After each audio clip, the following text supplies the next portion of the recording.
Hi, it's Dr. Khan with Chapter 16.4 to 16.6. Here are the learning objectives for these sections. 16.4 starts out talking about Earth and Sun relationships and what causes the sun angle and length of day to change during the year and how this results in giving us the seasons that we experience on Earth. There are two primary motions of Earth that you need to know. First, that Earth rotates on its axis. One complete turn on the axis is equivalent to one day on Earth, an entire 24-hour period. Additionally, Earth revolves around the sun or orbits the sun.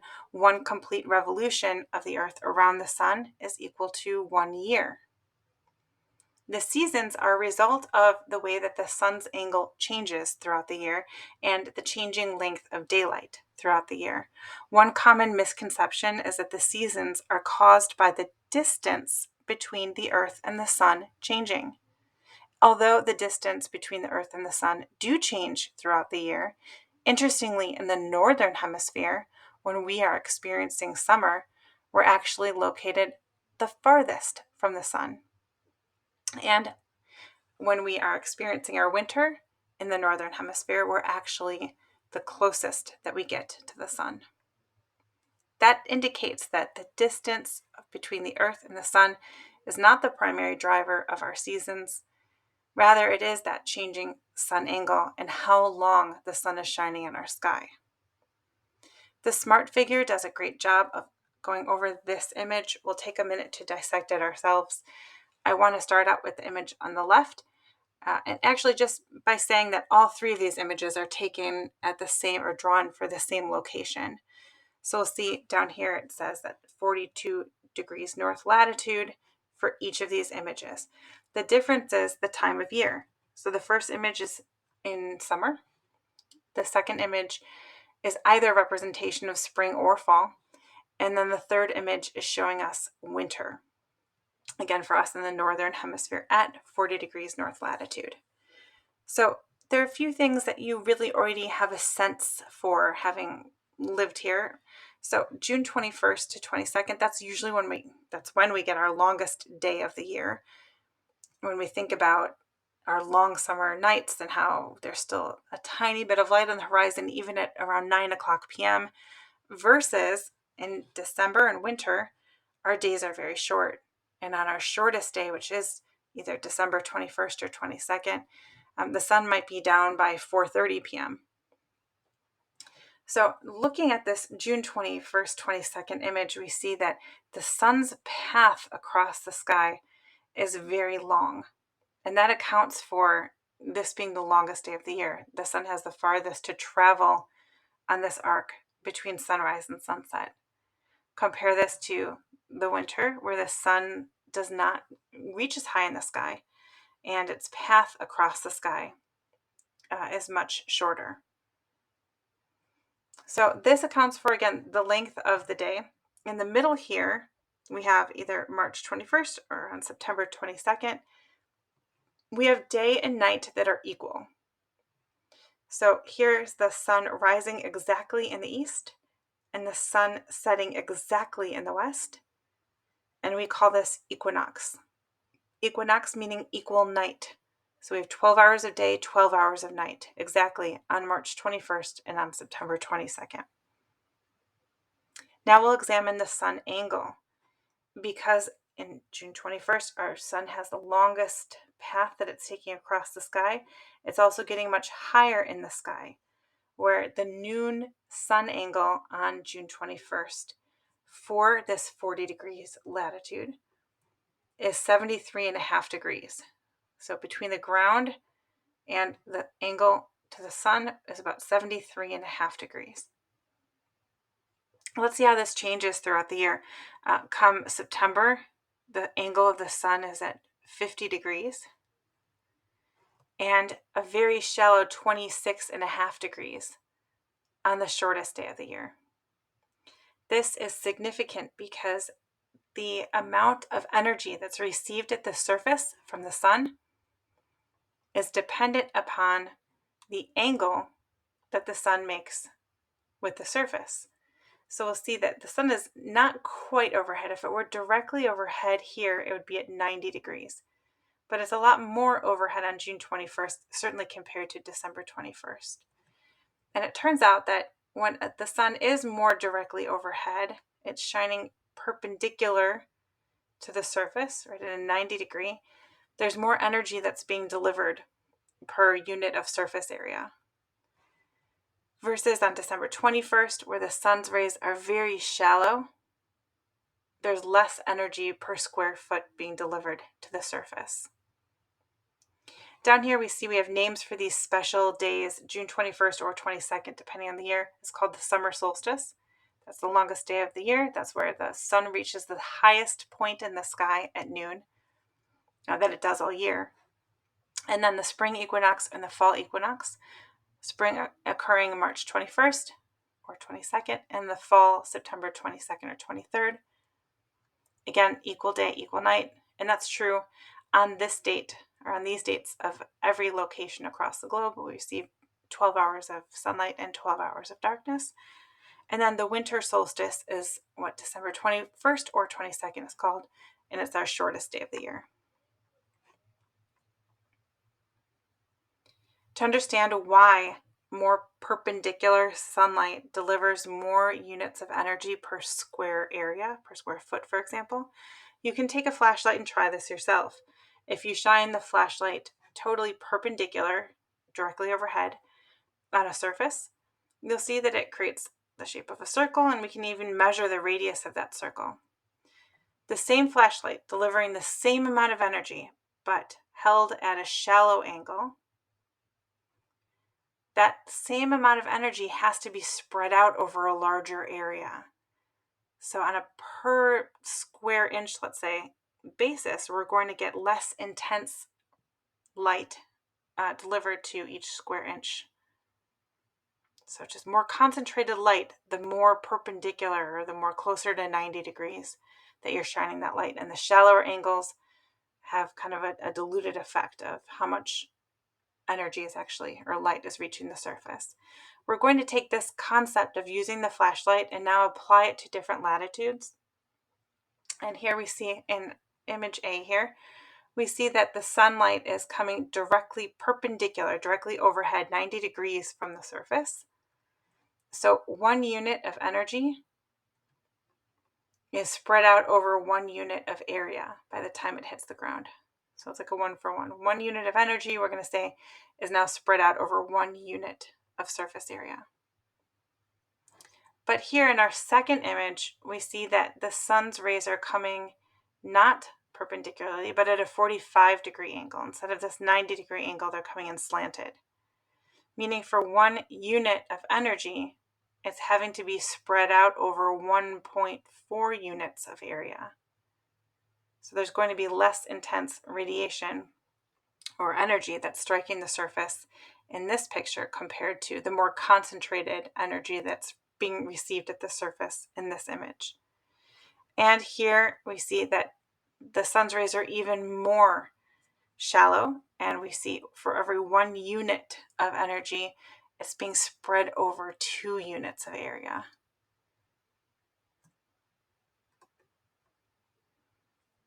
You need to know that Earth's axis is inclined or tilted at 23.5 degrees compared to the orientation of the rotation around the sun.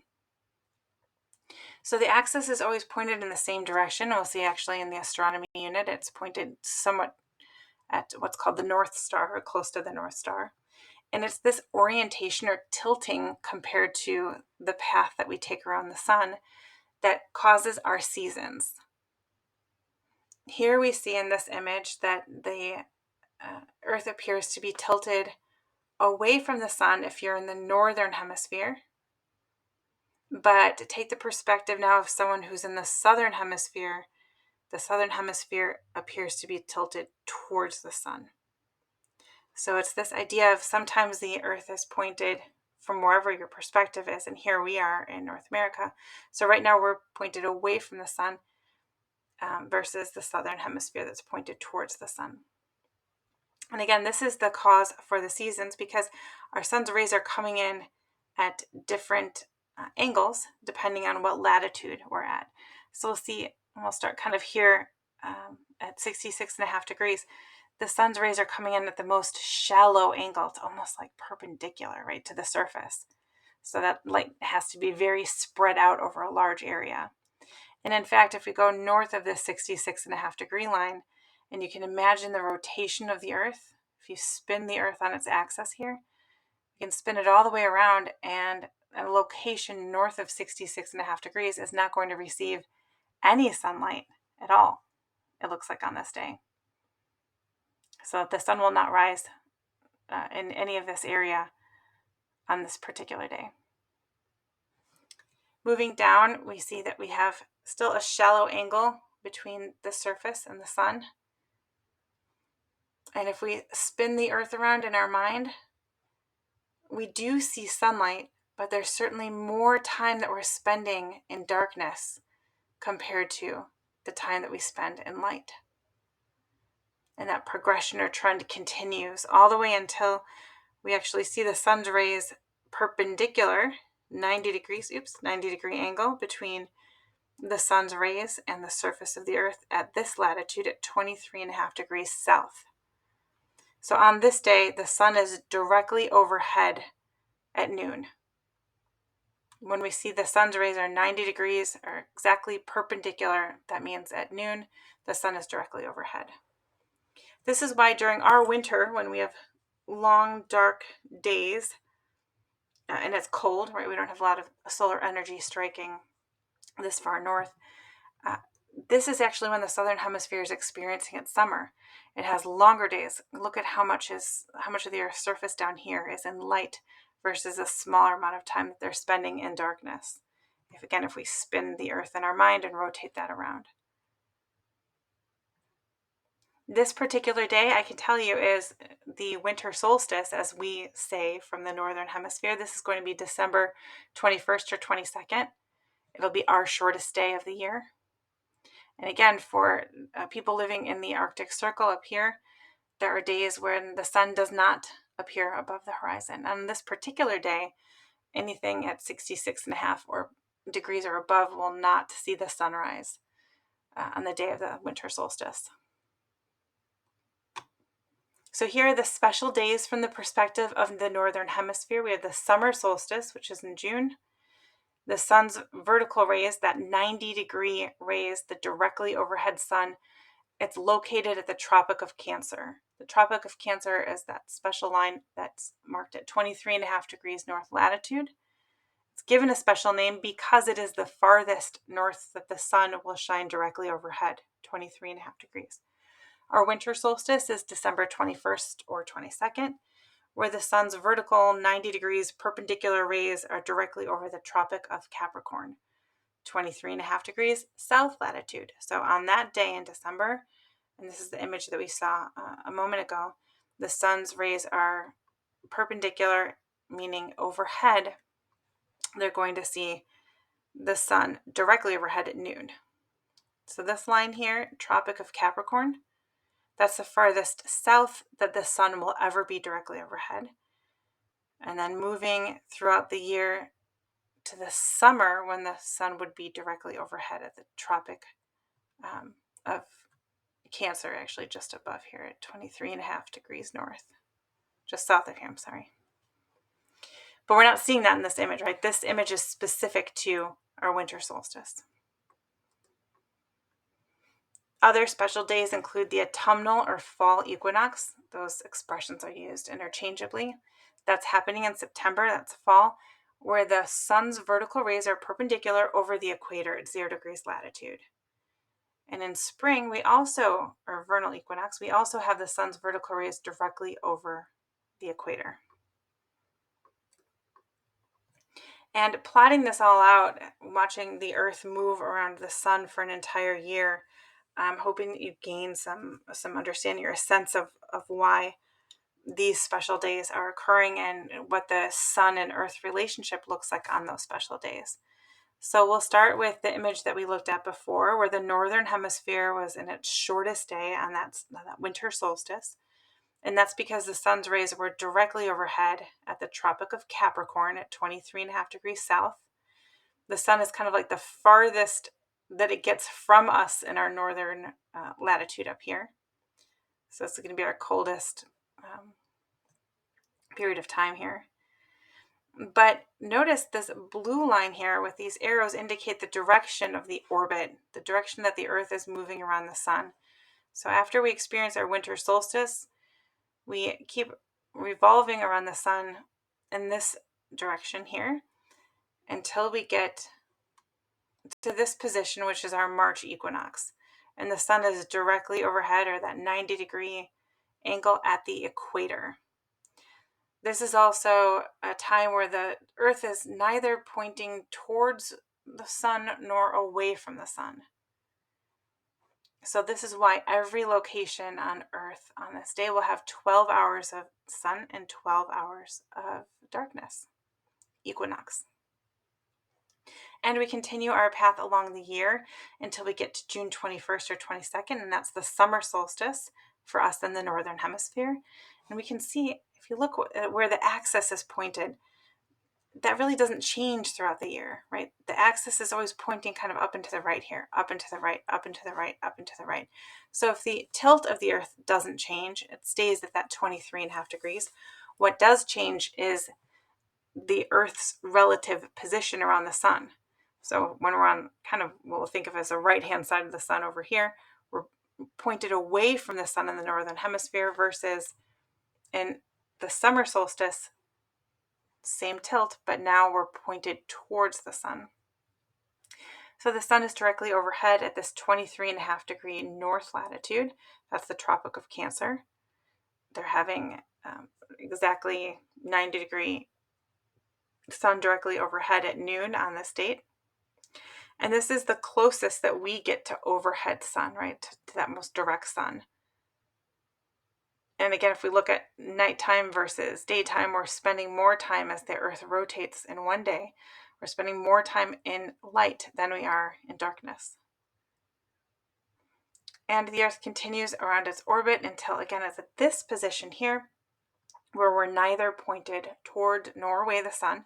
So we get 12 hours of daylight and 12 hours of darkness everywhere on Earth. Equinox, meaning equal night. And this is the fall or autumnal equinox. Hopefully that gives you a better sense of why we have our seasons and why the length of daylight is changing throughout the year. This image is really interesting. We're taking a look here at the relative position of the Earth and the sun. So over here was like our right-handed image of the northern hemisphere being in darkness. If we just take, in winter. If we take a look here at this 40-degree north latitude line, during the December solstice or winter solstice, we might only get around 9 hours of sunlight, because this isn't too far from where we are. We're 42 degrees north. So we might only get 9 hours of sunlight during the day. We only can spin the Earth around and think about it turning on its axis. Most of the day we're spending in darkness, and we get a little bit of sunlight. So only 9 hours of daylight. Versus when the Earth makes its way around to the other side of the sun, and now the northern hemisphere is pointed towards the sun, we're spending less time in dark and spending more time in light. And at that 40-degree north latitude, about 15 hours during a 24-hour period is in light. That's a huge difference, right? 9 hours of daylight versus 15 hours of daylight. But also notice how that changes as you move around the Earth here.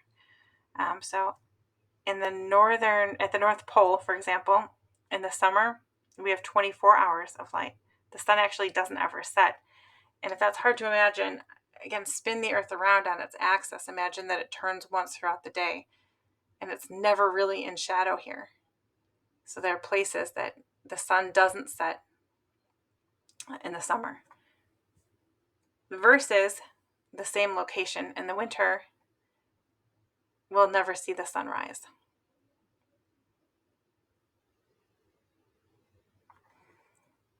And image C talks about the spring and the fall equinox, when the Earth is neither tilted towards nor away from the sun. So we get exactly 12 hours of sunlight. at all locations on Earth. 16.5 talks about energy, heat, and temperature. You do have to know the three mechanisms of heat transfer, and that heat will always travel from or transfer from a warmer object to cooler objects. Conduction, convection, and radiation. The book does actually a really great job of giving you visuals of each of those three mechanisms of heat transfer. And here it is. So we'll start with radiation. Radiation we know as light or heat. Radiation does not need any kind of mass or molecules in order to travel. So this is kind of how the sun's light travels from the sun and hits the earth through the vacuum of space. We say the vacuum of space, that means really there aren't any air molecules or a significant amount of air molecules between the earth and the sun. So it's not that one molecule is making the next molecule warmer, which is making the next molecule warmer. We'll see that's actually conduction. But instead, radiation can travel through the void of space. Conduction is a touching kind of transfer of heat. So the pot heats up and makes the handle hot. And again, one molecule here touching the next one makes it move a little faster, which makes the next one move a little faster. Remember, temperature is really just an indicator of molecule motion, how quickly the molecules are moving or vibrating. So because there are molecules that are sitting close to each other, they're able to pass that heat along, and that's called conduction. And the last is convection. That we'll see that this really plays an outsized role in terms of meteorology. Convection is actually the movement of this thermal energy, this heat, because we know that as things heat up, they rise. And the reason they do so is because they actually expand. Those molecules move further apart, making them less dense, and they rise. When they get to the surface, they're moving away from the source of heat, so they'll cool and contract. They become more dense and they'll sink. And again, they're heated, which causes the molecules to move apart from each other, which causes them to be less dense and rise. And they cool near the surface comparatively as they move away from the source of the heat. So they'll come closer to each other, becoming more dense and then sinking. So this is what's called right here convection current. And we're going to see that that's an important concept for storms and for the distribution of energy at the surface through the atmosphere. Radiation consists of different wavelengths. We're accustomed to thinking about radiation in terms of light, like visible light. And actually, visible light is only a very small portion of the overall different types of radiation that there are. Radiation sometimes has a negative connotation. People think that it's dangerous, and I understand that, but I think that what they're thinking about is very shortwave radiation like X-rays or gamma rays. Light, visible light that we can see that comes into our eyes, that gives us the ability to make images from in our brain, that's the same type of energy as gamma rays, as X-rays, as radio waves. And the difference is just the wavelengths, how big or short the wavelengths are. Our longer wavelengths are radio waves. Those are the longest of the wavelengths. And visible light, again, is somewhere in the middle, but it's only a very small sliver. There are some organisms that can see different wavelengths, like some insects can see in ultraviolet, and some animals can see in infrared. Hotter objects are going to radiate more total energy. And the hotter an object is, it's going to radiate more of its energy in the shorter wavelength form, so towards the gamma side of the spectrum. Objects that are really good at absorbing energy also are good at giving that energy away. So here we have the electromagnetic spectrum, which is just a spectrum or laying out all the different types of waves by their wavelength. So our smallest wavelengths are gamma ray, X-ray. Gamma rays are the smallest, and then X-ray, then ultraviolet, then this little sliver that we call visible light. And just like a rainbow, we can break apart the light into its different wavelengths. Different wavelengths give us different colors. So the smaller wavelengths that we can see are the violets and blues, and the longest wavelengths we can see are the red. And what's happening here when a rainbow is formed is actually the sun's light is broken up into its constituent parts by water molecules that are in the sky. So a longer wavelength compared to red would be infrared, like below red. And a shorter wavelength than violet would be ultraviolet. So it's again these shorter wavelengths that tend to be more dangerous, like ultraviolet radiation, can cause skin cancer, etc. So these are the smaller, more dangerous waves that can interfere with our DNA and deliver a lot of energy to damage that DNA. Longer than infrared is microwave. We use this for cellular communications like our cell phones, and our long radio waves. Notice here that in this image it's calling shortwave radiation everything from gamma rays up until about infrared, and then from infrared down to radio waves, we have this long wave radiation. For your quizzes, you are going to be asked to know the order of these different types of electromagnetic radiation. So you should know not only gamma, X-ray, ultraviolet, visible, infrared, microwave, etc., but you should also know that within visible light, which of the sides here of Roy G. Biv, kind of this is backwards, but which side represents the shorter wavelengths and which represents the longer wavelengths.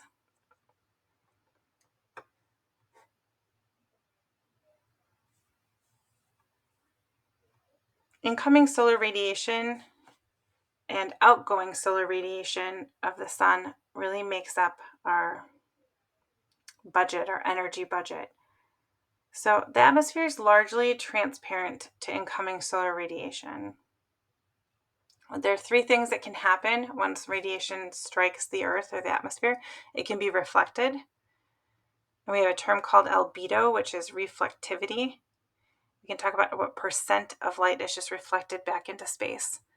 White objects like snow or ice or clouds are very high in albedo, meaning highly reflective, meaning they'll reflect a lot of light back into space. The light can be scattered in the atmosphere, and it's in fact the scattering of light that causes our skies to appear blue. Or the radiation can be absorbed by something like, let's say, ozone, and the ozone layer can absorb certain wavelengths of ultraviolet radiation, or it could be absorbed, the light could be absorbed at the surface, making the surface hot. Most visible light radiation does reach the surface. So most of the visible light that's put out by the sun that hits the Earth will reach the surface. And about 50% of the sun's energy is absorbed at the surface. This is the budget for solar radiation. Everything from the sun that strikes the Earth's surface. So from this 100% budget, about 50% of it is absorbed by the surface, either the land or the sea. About 20% of the radiation is absorbed by the atmosphere and clouds. About 5% is reflected from the land and sea surface. And remember, that's going to be more likely to be areas of snow. Lighter colored areas are more likely to reflect that light. About 20% of the sun's energy is reflected from cloud tops. Again, that high albedo of the clouds, high reflectivity. And about 30% is lost to space by reflection and scattering.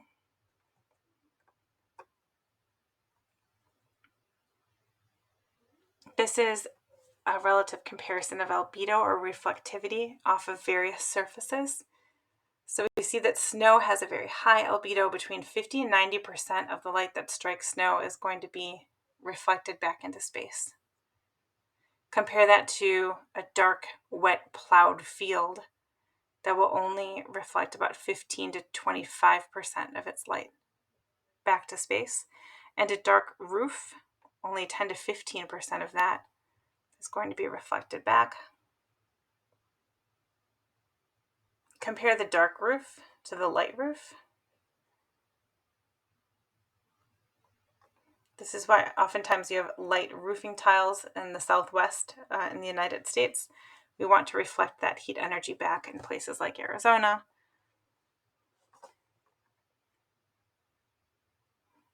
The radiation that's received at the Earth's surface is considered shortwave radiation.